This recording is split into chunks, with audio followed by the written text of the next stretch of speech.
आइए हम भारतीय जनता से यह बताना चाहते हैं, अब हमारा सुप्रीम कोर्ट ऑफ इंडिया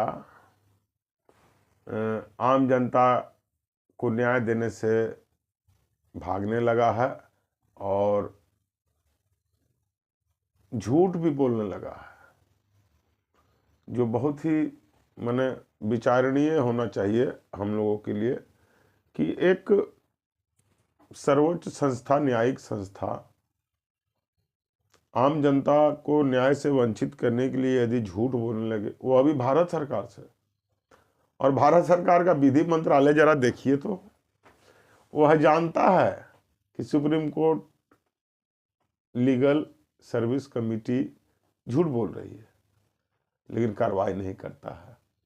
मैंने गृह मंत्रालय को, प्रधानमंत्री कार्यालय को प्रमाण सहित बताया है कि supreme court legal service committee झूठ बोल रहा है, झूठ बोल रही है, और इस पर कार्रवाई की जाए। एक सर्वोच्च न्यायिक संस्था अगर इस प्रकार से झूठ बोले और झूठे केस चला, मैंने झूठ बोले और झूठे केस चलाए, तो क्या झूठ का कोर्ट बन गया है सुप्रीम कोर्ट? मैं यह प्रश्न भारतीय जनता के सामने, आम जनता के सामने रखना चाहता हूं। कहां जाएंगे हम लोग? मैं सुप्रीम कोर्ट के 3 स्टेज तक गया हूं झूठे केस के विरोध में, लेकिन सुप्रीम कोर्ट कहता है कि मैं झूठे केस चलाऊंगा। वो चंद्रचूड़ थे, क्या नाम है, वो तो एकदम चौपटानंद थे, उनको तो SLP 11,356/22 दर्ज होने के 7-8 महीने पहले ही मैंने बताया था विथ प्रमाण कि झारखंड हाई कोर्ट झूठे केस चला रहा है। जो CRPC सेक्शन 340 के एप्लीकेशन को नहीं खोला जा रहा है, जिसको त्वरित खोलना है, अनिवार्य रूप से खोलना है और FIR की तरह ट्रीट करना है, उसको नहीं खोल रहा। क्यों? तो चीफ जस्टिस ऑफ इंडिया देखे कि आम जनता है, किनारे कर दिए।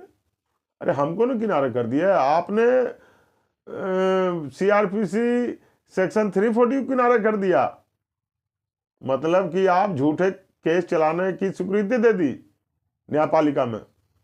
खैर जो भी हो, तो जब इसका शिकायत हम किए हैं प्रधानमंत्री कार्यालय को पूरा प्रमाण के साथ कि भाई इस सुनवाई को एक पक्षीय क्यों की गई, क्यों नहीं मेरे विपक्षी से उसका पक्ष लिया गया, मेरे कॉन्क्रीट एविडेंसेस को क्यों नहीं देखा गया, तो प्रधानमंत्री कार्यालय गृह मंत्रालय को भेजता है, वहाँ आकलन होता है, बड़े बड़े विद्वान कानून के वहाँ मेरे आवेदन को जांच पड़ताल करते हैं। ऑलरेडी पहले PO से होके आया था जांच पड़ताल, लेकिन फिर भी चूंकि कानून का मंत्रालय है, गृह मंत्रालय भी कानून बनाता है, तो वहाँ पर जचाया, खुदाया मेरा आवेदन को पूरा बढ़िया तरह से। उसके बाद अब वहाँ से भेज दिया गया न्याय मंत्रालय को, न्याय मंत्रालय नालसा को भेज दिया, नालसा सुप्रीम कोर्ट को भेज दी मेरा कागज कि भाई उचित कार्रवाई के लिए हमको निर्देश प्राप्त हुआ गृह मंत्रालय से, तो इस पर हमको जवाब दिया जाए।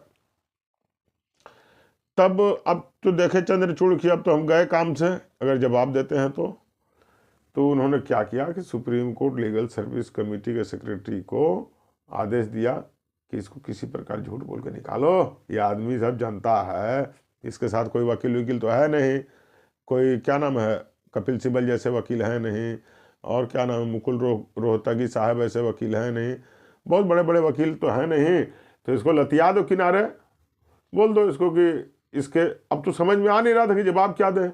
तो सुप्रीम कोर्ट ऐसी संस्था का लीगल सर्विस कमेटी कहता है कि इस वाद में 11,356/22 में वकील ने षड्यंत्र रचा है।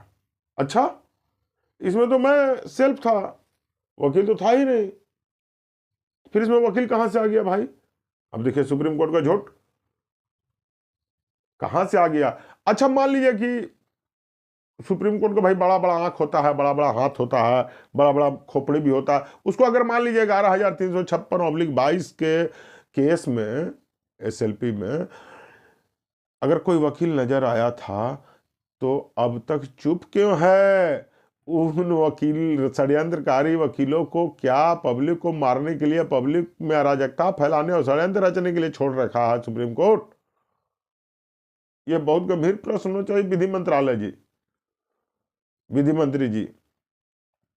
बताइए, विधि गायब, न्याय गायब, सुप्रीम कोर्ट का सारा प्रमाण है झूठ आपके। अच्छा देखिए, बड़ा एक सिंपल क्वेश्चन हमको याद आ गया कि जिस मेरे आवेदन को प्रधानमंत्री कार्यालय, गृह मंत्रालय और न्याय मंत्रालय, तीनों मंत्रालय ने जमकर आकलन किया, उस आकलन को सुप्रीम कोर्ट का लीगल सर्विस कमेटी कहता है कि आप लोग तीनों का आकलन बेकार है, आप लोग को आकलन करने नहीं आता है। ऐसे में बहुत गंभीर प्रश्न बनता है लोकतंत्र के लिए। तीनों लोकतंत्र का कार्यालय है, मंत्रालय है, लॉ मिनिस्ट्री है, होम मिनिस्ट्री है और प्राइम मिनिस्टर ऑफिस है और एक न्यायिक संस्थान है। मेल क्यों नहीं हो रहा? आप तीनों मंत्रालय कहते हैं सुप्रीम कोर्ट से कि कार्रवाई करो और सुप्रीम कोर्ट कहता है कि आप झूठे हैं। भाई इसमें तो आम जनता क्यों मरे?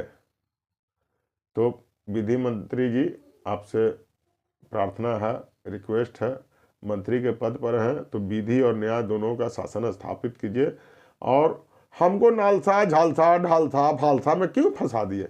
हम क्या आपसे लीगल एड मांगे थे? अरे प्रधानमंत्री कार्यालय से गया था पत्र होम मिनिस्ट्री को, होम मिनिस्ट्री से गया था पत्र लॉ मिनिस्ट्री को, वहां से सुप्रीम कोर्ट को गया था। तो इसमें हमको लीगल एड कहाँ मतलब है भाई? वहां तो पूछिए ना उनसे कि एक पक्षीय सुनवाई क्यों की गई इस केस में, क्यों नहीं विपक्षी से उसका पक्ष लिया गया? यह पूछना चाहिए था, ना कि हमको झालसा और नालसा और डालसा और क्या क्या सा में फंसा दे रहे हैं। आप विधि मंत्री हैं, भारत की न्याय व्यवस्था के रक्षक हैं। आप अभी भी पूछिए सुप्रीम कोर्ट से, नए सीजीआई महोदय आए हैं, वह बताएंगे, पुराने सीजीआई से स्पष्टीकरण पूछेंगे। अभी भी एगो गवाही है बैठा हुआ जज, भ्रष्ट जज सुंदरम है, उससे पूछिए कि भाई एक पक्षीय सुनवाई क्यों की गई और आर्टिकल 19 के तहत आवेदक का क्यों नहीं सुना गया।